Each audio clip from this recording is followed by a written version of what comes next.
Dans la nuit du mercredi 6 septembre 2023 au jeudi 7 septembre, la femme du coordonnateur national du MRC, Pascal Zamboué, a été retrouvée sauvagement assassinée chez elle. Et c'est plus ou moins la nouvelle de l'heure. C'était une femme d'une soixantaine d'années qui était mariée à Monsieur Zamboué depuis presque aussi longtemps que Paul Biya exerce le pouvoir au Cameroun, 41 ans. Et avant que vous ne parliez de récupération politique, essayez de vous imaginer une situation. Vous avez payé vos impôts pour qu'on vous donne de l'eau. Vous avez payé vos impôts pour que la police, l'armée soient payés avec cet argent et fabrique, construit la paix dans votre pays. Vous avez payé vos impôts pour que les hommes qui portent le pouvoir mettent sur pied les projets pour lesquels ils ont perçu ces impôts. Ces gens ne le font pas, et ensuite vous vous rendez compte que la constitution de votre pays vous donne l'autorisation et le droit absolu de revendiquer de manière pacifique sans faire de mal à personne. Vous avez voulu exercer votre droit à la manifestation. On vous a arrêté parce que vous avez voulu exercer votre droit et on vous a conduit en prison de manière totalement illégale parce qu'on vous accuse de vouloir déstabiliser les institutions. Pourtant, les institutions, c'est la Constitution. Et donc, vous vous retrouvez en prison, loin de votre famille, vous êtes père de famille, loin de vos enfants, loin de vos proches. Vous ne pouvez plus les protéger vu que vous êtes privé de votre liberté d'aller et venir. Et ensuite, vous apprenez que votre femme, seule dans la maison, puisque vous n'étiez pas là, a été assassinée. On lui a attaché les mains, on lui a tranché la gorge, on l'a éviscérée, on l'a tué comme on exécute un animal qu'on s'apprête à manger pour le buffet de Noël. Quelle sera votre pensée à ce moment-là? Est-ce que vous allez dire « je ne vais pas faire de la récupération politique » ou est-ce que vous allez vous dire « les gens qui m'ont empêché de protéger ma famille sont les principaux coupables de ce qui m'est arrivé ?» Je m'adresse actuellement à ceux qui sont persuadés que la même chose ne leur arrivera pas, que cela n'arrive qu'aux autres. Je m'adresse à eux. Paul Biya est avec sa femme partout où il va. Un nonagénaire incapable de monter 5 marches d'escalier, il est toujours soutenu par sa femme. La femme de Pascal Zamboué aussi aurait bien aimé être soutenue par son mari. Les gens que vous incarcérez, les gens que vous torturez, les gens que vous tuez ont autant besoin de leurs proches que vous avez besoin des vôtres.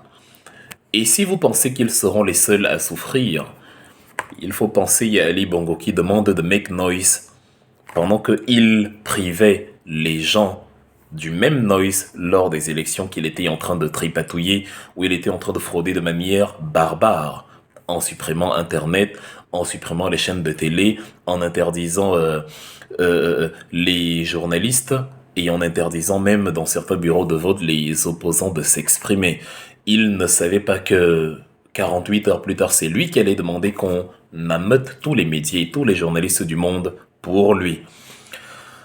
Jean-Jacques Rousseau disait dans un livre qu'il écrit en 1762 intitulé « Du contrat social », « Toute justice vient de Dieu, lui seul en est la source ». Il le dit parce qu'il a constaté, et c'est ce qu'il dit plus tard dans la phrase, « À considérer humainement les choses, les lois de la justice sont vaines parmi les hommes, elles ne font que le bien du méchant et le mal du juste. » On dirait qu'il avait vu le Cameroun avant l'heure. Voilà le Cameroun de Paul Biya. Après qu'on a assassiné Félix Moumié à Genève en 1960 sur les amitiés camerouno-françaises, Swaijo, sa femme, après moult persécutions, a pensé que c'était fini et qu'elle pouvait trouver refuge au Cameroun. Mais on n'a pas su la protéger, vu qu'elle ne représentait pas l'idéal que Paul Biya prône, c'est-à-dire l'idéal du meilleur élève de la France, de la soumission permanente à l'impérialiste, ou, a fortiori, de la protection de ses petits intérêts familiaux particuliers. Donc on a abandonné Marthe Moumia elle-même, Et il a été assassiné par un jeune garçon d'à peine 19 ans. C'est-à-dire, au Cameroun, on vous dit que Paul Biya voit tout, il est au courant de tout, où on est capable d'aller vous dénicher au fin fond de la Pampa. Quand vous avez voulu organiser une marche, on ne sait plus, il n'y a plus de caméras, il n'y a plus de services secrets. Le Cameroun, qui a soi-disant le meilleur service de renseignement au monde, est soudain inopérant lorsque votre vie est en danger. Les mêmes qui ont assassiné Martinez Zogo, c'est-à-dire la bande de cancrelats de Maxime Eko, cet imbécile qui dit qu'il n'était pas au courant, malgré la filature de 14 jours de Martinez Zogo, il n'était pas au courant que ses services étaient en train de filer Martinez et qu'ils étaient en train de l'assassiner. C'est le même dont la femme, Madame Abega, a conduit les opérations. C'est le même qui a conduit les opérations, lui, sa femme, qui ont fini par entériner la condamnation de Pascal Zamboué et de tous ceux qui ont été incarcérés aujourd'hui, avec Serlin Bellinga et toute la clique des frères du village, de mes frères du village qui ont transformé la politique en un paradigme clanique et tribal et qui méprisent l'opposition parce qu'elle a un programme politique plus crédible et qu'elle a l'assentiment populaire et qui utilise la torture et la violence pour museler l'expression. Ce sont les mêmes qui ont assassiné Martinez Zogo. Ce sont les mêmes qui ont conduit Pascal Zamboué en prison. Ce sont les mêmes donc qui ont abandonné Madame Suzanne Zamboué toute seule, sans la protection de son mari, tant et si bien qu'aujourd'hui, elle l'est assassinée. Et si vous pensez que ça ne vous arrivera pas, même vous, les Camerounais, et c'est ça qui est délirant chez les Camerounais, c'est-à-dire le Camerounais de tous les jours, le crétin de la rue, qui refuse de se réveiller comme tous ses camarades, les Camerounais de la rue, les Camerounais conscients de la rue, qui savent que on se bat pour l'intérêt collectif, pour que l'État ne soit plus mis au service de la protection d'un homme au mépris de la sécurité des citoyens. Les crétins de la rue, maintenant ceux-là, spécifiquement qui, sachant qu'ils courent les mêmes risques d'agression, de torture, d'assassinat, de kidnapping, vont nous dire laissez Paul Biya en dehors de tout ça. Pourtant, évidemment, c'est une conséquence de la pitrerie gouvernementale du système Biya. Actuellement, vous ne savez même pas où Paul Biya se trouve. Il est tranquille en villégiature avec sa femme. Ses enfants sont en sécurité, gardés par des officiers armés. Mais vos enfants n'ont pas la même valeur que les siens. Et donc, vos enfants peuvent mourir, vos femmes peuvent mourir, vous-même pouvez mourir, vous ne valez rien. La plus grande stupidité alors consiste à mépriser ceux qui militent pour vous. Pascal Zamboué voit sa femme mourir parce qu'il voulait que vous, qui aujourd'hui dites que non, de toute façon, c'est pas la faute du gouvernement, arrêtez de politiser la chose. Il s'est retrouvé dans cette situation parce qu'il réclamait des meilleures conditions électorales pour vous, pour que si un jour vous décidez que ce n'est pas Paul Biya, que votre choix soit respecté, que si un jour vous décidez que vous ne voulez pas Maurice Kamto, que ce ne soit pas à cause du village ou à cause du clan, mais que ce soit parce que ce que vous avez mis dans l'urne a été respecté. Il est en prison parce que il a voulu que la crise qui vous empêche d'aller manger le héros à Batibo, à Kumba, à Yaoundé, d'aller voir vos frères anglophones dans la tranquillité, prenne fin. Il est mort parce qu'il voulait que le Cameroun soit, sur toute l'étendue de son territoire, dans le même état que dans vos bistrots et dans vos tournes d'eau à Yaoundé et à Douala, où vous vivez la belle vie, où vous buvez le vin blanc, et vous êtes persuadé que le pays est beau et que tout va bien dans le meilleur des mondes. C'est pour ça qu'il s'est retrouvé là-bas. Et aujourd'hui, sa femme, sans protection, s'est retrouvée assassinée. La femme d'Olivier Bibo-Missac est actuellement à la maison. Elle n'a pas la protection de son mari. La femme de Martinez Zogo est actuellement à la maison, elle n'a pas la protection de son mari. La femme de beaucoup d'hommes, les femmes de beaucoup d'hommes sont actuellement chez elles, sans protection de leur mari, en proie à tout type d'agression. Dieu n'était pas fou quand il a créé les hommes et les femmes, parce que c'est comme les pièces d'un puzzle qui s'imbriquent l'une dans l'autre pour créer une véritable cohésion, une véritable symbiose sociale. Ceux qui vivent la belle vie, qui sont en villégiature et en vadrouille avec leurs femmes et leurs enfants, doivent se remémorer que tous les humains, tous leurs concitoyens ont le même besoin, le même plaisir, ils ne sont pas les seuls.